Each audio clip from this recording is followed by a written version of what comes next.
गुरु की साधी निवाजी प्यारे साथ संगत जी, प्यार और सत्कार से कहना धन निरंकार जी। साथ संगत जी, संपूर्ण हरदेव पानी में एक शब्द भी आता है। उस शब्द में सतगुरु बाबा हरदेव सिंह जी महाराज हमें समझाते हैं कि जो सच्चा गुरसिख होता है, जिसके मन में ये ब्रह्म ज्ञान टिक जाता है, जिसे ब्रह्म ज्ञान की समझ आ जाती है, वो हमेशा अपने आप को गंवाता है, गिनवाता नहीं है। और वो सीखने की भावना से ही सत्संग में आता है। और संसार में भी जहाँ किसी से भी, चाहे एक छोटे से बच्चे से भी उसे कुछ सीखने को मिल जाए, वह सीख लेता है और सीखता ही चला जाता है। सही मायनों में जो गुरसिख सीखने की भावना से सत्संग में आता है और सीखता चला जाता है, वही गुरु के दर पर टिका रहता है। और जो गुरसिख कह देता है कि मैंने सब कुछ सीख लिया है, तो वो जो सीख है वो गुरु के दर से चला जाता है, गुरु के चरणों से दूर हो जाता है। तो हमने हमेशा सतगुरु के चरणों में आकर सीखने की भावना ही अपनानी है और अपने आप को गंवाना ही है, गिनवाना नहीं है। जो इस तरह हम अपने भाव मन में रखेंगे तो हम हमेशा सतगुरु के चरणों में जुड़े रहेंगे। ऐसे ही दासी एक स्टोरी रखने जा रही है, जिस स्टोरी द्वारा भी हमें यही समझाया गया है कि हमें किसी न किसी से कुछ न कुछ सीखने को अवश्य मिलता है, चाहे वो छोटा सा बच्चा ही क्यों ना हो। और सतगुरु माता सुदीक्षा जी महाराज ने भी कोरोना काल में हमें एक टॉपिक भी दिया था, कण कण से शिक्षा। और उस टॉपिक पर सतगुरु माता सुदीक्षा जी महाराज ने भी हमें यही समझाया कि कण कण से शिक्षा। हम प्रकृति से बहुत कुछ सीख सकते हैं, पशु पक्षियों से बहुत कुछ सीख सकते हैं। हम कोई बुजुर्ग है, यंग है, कोई बच्चा है, हम सभी से कुछ न कुछ सीख सकते हैं अगर हम सीखने की भावना बनाएं। ऐसे ही कहते हैं, स्टोरी दासी शुरू करने जा रही है। इस स्टोरी में बताया है कि एक यूनानी दार्शनिक प्लेटो के पास हमेशा विद्वानों का आना जाना लगा रहता था। सभी उनसे कुछ ना कुछ ज्ञान प्राप्त करके जाया करते थे। हालांकि स्वयं प्लेटो खुद को कभी भी ज्ञानी नहीं मानते थे। एक दिन उनके एक फ्रेंड ने कहा, आपके पास दुनिया के बड़े बड़े विद्वान कुछ न कुछ सीखने और जानने आते हैं और आपसे बातें करके अपना जीवन धन्य समझते हैं, किंतु आपकी एक बात मेरी समझ में नहीं आती। प्लेटो बोले, तुम्हें किस बात पर शंका है? इस पर वह मित्र बोला, आप स्वयं इतने बड़े दार्शनिक और विद्वान हैं, लेकिन फिर भी आप दूसरों से शिक्षा ग्रहण करने के लिए हमेशा तैयार रहते हैं, वह भी बड़े उत्साह के साथ। सबसे बड़ी बात यह है कि आपको साधारण व्यक्ति से भी सीखने में कोई लज्जा नहीं आती, कोई झिझक नहीं होती, कोई शर्म नहीं आती। आपको सीखने की भला क्या जरूरत है? कहाँ आप लोगों को खुश करने के लिए उनसे सीखने का, कहीं आप लोगों को खुश करने के लिए उनसे सीखने का दिखावा तो नहीं करते। मित्र की बात पर प्लेटो जोर से हंसे और फिर उन्होंने कहा, हर किसी के पास कुछ ना कुछ ऐसी चीज है जो दूसरों के पास नहीं, इसलिए हर किसी को हर किसी से सीखना चाहिए। तो यहाँ पर यही समझाया गया है कि दुनियावी कामों में भी जहाँ से कुछ सीखने को मिले हम सीखते चले जाएं, और आध्यात्मिक शिक्षा में भी चाहे हमें कोई छोटा सा बच्चा भी कुछ सिखा रहा है तो हम उससे भी सीखते चले जाएं। ये जो मनुष्य जन्म है, ये सबसे उत्तम और भाग्यशाली माना जाता है। यह भाग्य मनुष्य के केवल मात्र पैदा होने से ही नहीं, बल्कि उस लक्ष्य की पूर्ति से जुड़े हैं जिसके लिए मनुष्य जन्म मिला है। यह लक्ष्य है अविनाशी परम पिता परमात्मा की जानकारी द्वारा 84 के फंदे से छुटकारा। संसार भर में कितने ज्ञान विज्ञान हैं और आगे उनकी अनेक शाखाएं हैं। घर गृहस्थी चलाने के लिए किसी भी विद्या का सहारा लेकर मनुष्य रोजी रोटी कमा सकता है। बाकी विद्याएं अगर उसे नहीं भी आती तो कोई फर्क नहीं पड़ता, परंतु निरंकार प्रभु का ज्ञान अगर नहीं मिला तो मनुष्य का जीवन बेकार माना जाता है। संपूर्ण अवतार वाणी में कहा गया है, बिन जाने निरंकार प्रभु नु जन्म अकारथ जानाए। जन्म सार्थक करने के लिए गुरु का ज्ञान जरूरी है, जिससे अविनाशी की पहचान होती है और 84 लाख योनियों से छुटकारा मिलता है। संपूर्ण अवतार वाणी में शहंशाह बाबा अवतार सिंह जी महाराज फरमाते हैं, ਗਿਆਨ ਗੁਰੂ ਦਾ ਇਨਸਾਨਾਂ ਨੂੰ ਰੱਬ ਦਾ ਘਰ ਦਿਖਲਾਉਂਦਾ ਏ।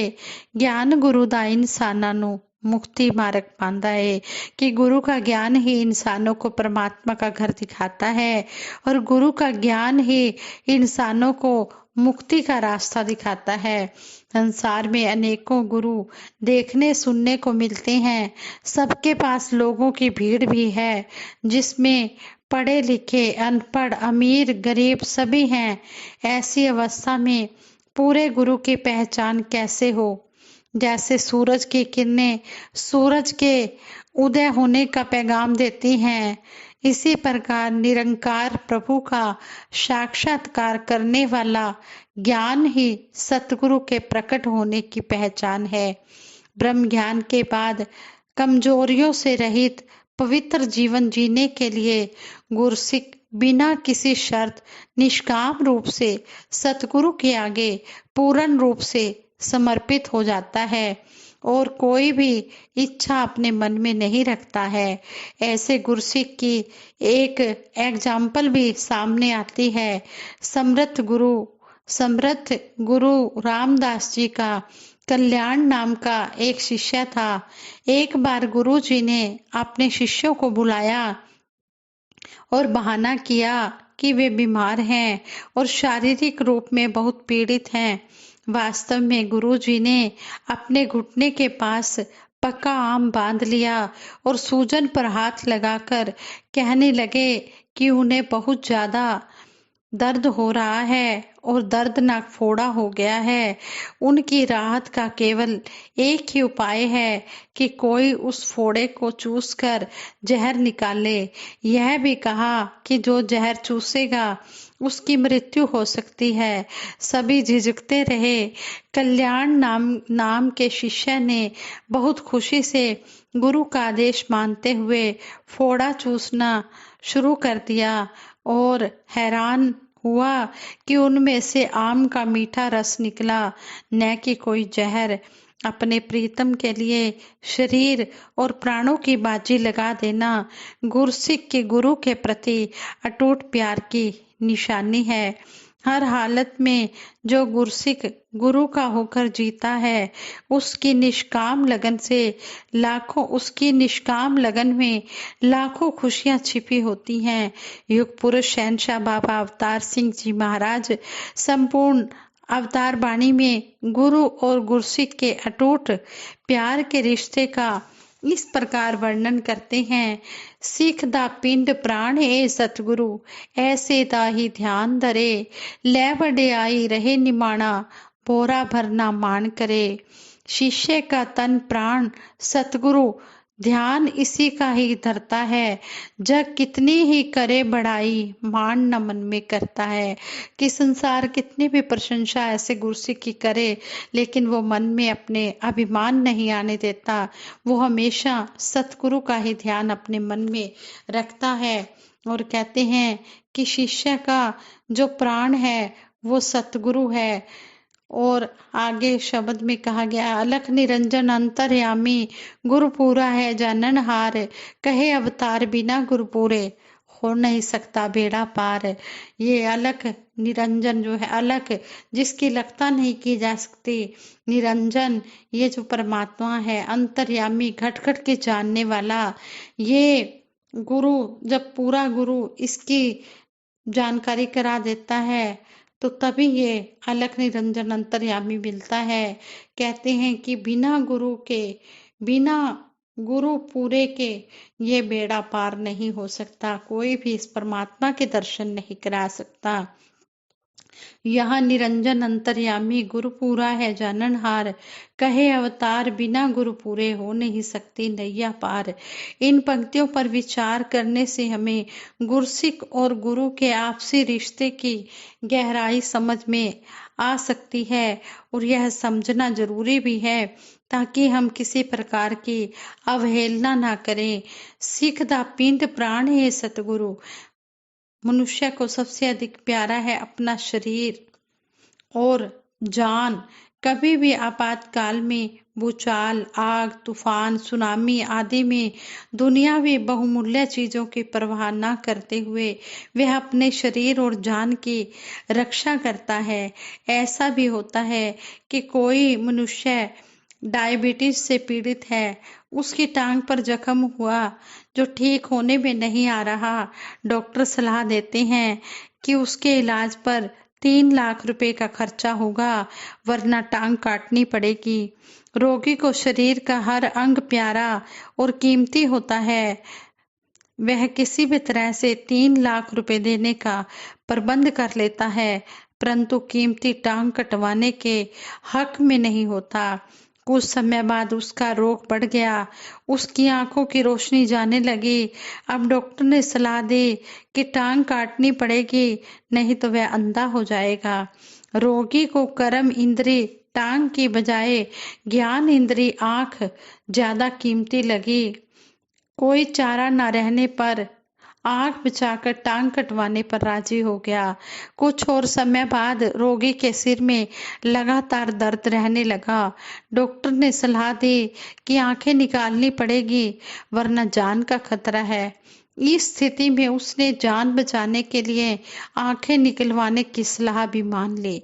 इससे आगे ऐसी स्थिति भी आती है जैसी स्थिति का सामना भगत प्रहलाद को करना पड़ा। उसके अपने पिता हिरण्यकश्यप ने ही कहा कि राम नाम की रटन छोड़ो वरना उसे प्राणों का मोह छोड़ना पड़ेगा। प्रभु भगत बालक प्रहलाद ने अपने राजा पिता के विरोध व आतंक की परवाह नहीं की और प्रभु के नाम पर प्राणों की बाजी लगानी स्वीकार की। इतिहास गवाह है कि निरंकार प्रभु ने प्रहलाद की जानलेवा मुसीबतों में कैसे रक्षा की और हिरण्यकश्यप का क्या हश्र हुआ। हम अक्सर सुनते हैं और कहते भी हैं 3 लोक 9 खंड में गुरु से बड़ा न कोय, करता करे न कर सके, गुरु चाहे सो होए। गुरु वर्गा कोई दाता नहीं है, माते दी जई मत नहीं, कहे अवतार गुरु दे बाजो, दरगाह रहंदी पत नहीं। सर्वव्यापी सर्वशक्तिमान निरंकार प्रभु का ज्ञान देकर गुरु लोक परलोक के सुख प्रदान करता है। जो लोग ब्रह्म ज्ञान के बाद जीवन की किसी भी समस्या का हल करने के लिए गुरु के अलावा कोई और सहारा ढूंढते हैं तो स्पष्ट है कि वे अभी भी वहमों भरमों में पड़े हुए हैं और उन्हें निरंकार प्रभु और साकार सतगुरु की शक्ति का एहसास ही नहीं है। निरंकार का मन में बसना ऐसा ही है जैसे कोई माउंट एवरेस्ट जैसी ऊंची चोटी पर पहुंच गया हो, उसके बाद कोई भी कदम उठाया जाए वह उसे नीचे की ओर ही ले जाता है। इसलिए गुरसिख हर पल हर कदम हर हाल में गुरु पर आश्रित होकर जीवन जीता है। हर वेले हर हाल के अंदर जुड़े गुरु नाल तार रहे। भगत कबीर जी भी फरमाते हैं, कबीर राम ना छोड़िए, तन धन जाए तो जाए, और लोग सलाहे तो तेरी उपमा, जे निंदे ता छोड़ ना जाई।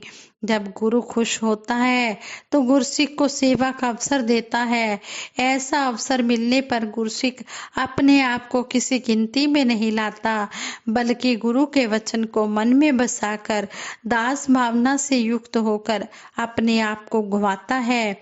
संत बाणी में बाबा गुरबचन सिंह जी महाराज ने यही मांग मांगते हुए गुरु के आगे अरदास की, बचन तेरे नू जी नाल रखा, वड्याइयां तो पाक रहा, अवतार गुरु दे चाकर दा भी निश्चिन बन के चाक रहा।